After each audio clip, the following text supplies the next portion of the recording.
नमस्कार दोस्तों, कल दिल्ली में इंडिया गठबंधन की बैठक हुई थी भाजपा के खिलाफ रणनीति बनाने के लिए। लेकिन बैठक से जो खबरें बाहर आई उन्हें देखकर ऐसा लगा कि भाजपा से तो लड़ाई बाद में होगी, पहले सहयोगी दल आपस में ही हिसाब किताब बराबर करेंगे।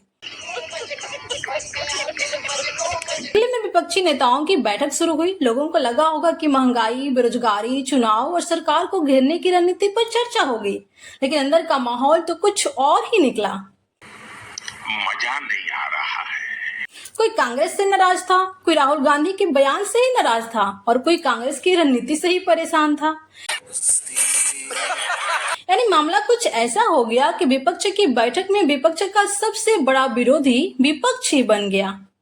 सबसे ज्यादा नाराजगी डीएमके की तरफ से देखने को मिली। सूत्रों के मुताबिक डीएमके नेताओं ने साफ संकेत दिए कि कांग्रेस का रवैया उन्हें पसंद नहीं आ रहा। अब राजनीति में इससे बड़ी नाराजगी क्या होगी कि सहयोगी ही कहने लगे, भाई साहब पहले आप तय कर लीजिए कि करना क्या चाहते हैं। डीएमके का आरोप है कि कांग्रेस की हालिया राजनीतिक कदमों ने उनके लिए मुश्किलें खड़ी कर दी है। यानी गठबंधन की गाड़ी धुक धुक चल तो रही है, लेकिन ड्राइवर कौन होगा इस पर बहस अभी भी जारी है।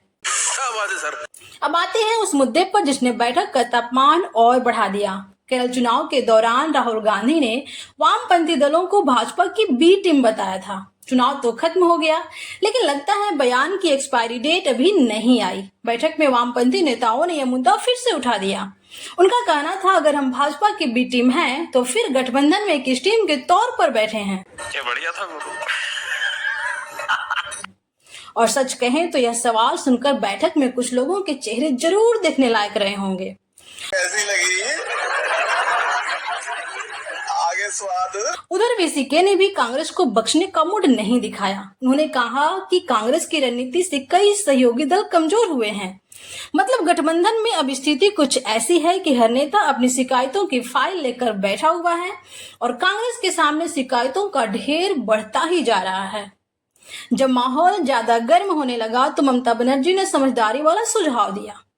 उन्होंने कहा कि गठबंधन के दलों को एक दूसरे की आलोचना से बचना चाहिए। सरल भाषा में कहें तो ममता बनर्जी शायद यही कहना चाह रही थी, भाई भाजपा को हराना है या रोज प्रेस कॉन्फ्रेंस करके एक दूसरे को ही हराना है। ये बड़ी अच्छी बात कही आप। दोस्तों, राजनीति में गठबंधन बनाना मुश्किल होता है, लेकिन गठबंधन को खुश रखना उससे भी ज्यादा मुश्किल होता है।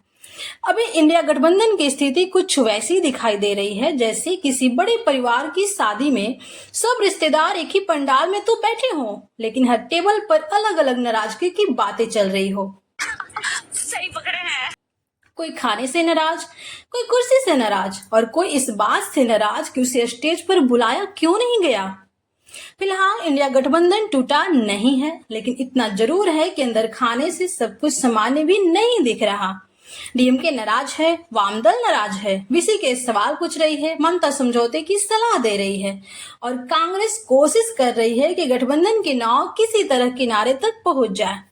अब देखना होगा कि ये नेता मिलकर भाजपा को चुनौती देते हैं या फिर अगली बैठक में भी आधा समय एक दूसरे की शिकायतें सुनने में ही निकल जाता है। दोस्तों, आपको क्या लगता है, इंडिया गठबंधन मजबूत होगा या अंदरूनी खींचतान आगे और बढ़ेगी? कमेंट में अपनी राय जरूर दीजिएगा। वीडियो अच्छी लगी हो तो लाइक कीजिएगा, दोस्तों के पास शेयर कीजिएगा, चैनल पे नए हो तो सब्सक्राइब करके बेल आइकॉन जरूर प्रेस कीजिएगा। मिलते हैं नेक्स्ट वीडियो में, तब तक के लिए जय हिंद, जय भारत।